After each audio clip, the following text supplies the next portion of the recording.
রহমান রহিম। সম্মানিত এলাকাবাসী, আসসালামু আলাইকুম ওয়া রাহমাতুল্লাহি ওয়া বারাকাতুহু। আগামী 28শে মে রোজ বৃহস্পতিবার পবিত্র ঈদুল আযহা উদযাপিত হতে যাচ্ছে।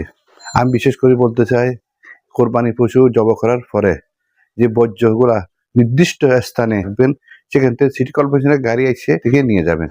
বর্জ্য যেখানে সেখানে ফেলে পরিবেশ নষ্ট করবেন না, পরিবেশ দূষিত করবেন না। আমি বিনীতভাবে আপনাদেরকে অনুরোধ করতেছি। এখন বর্তমান পরিস্থিতি যে অবস্থা হয়েছে, মুসলমানের মধ্যে নাই।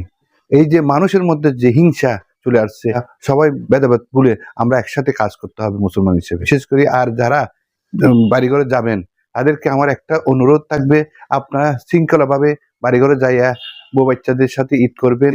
আপনারা ঈদ উদযাপন করে সুন্দরভাবে আবার ফিরে এসে যার যার কর্মস্থলে তাইতে যোগদান করবেন, উদযাপন করবেন।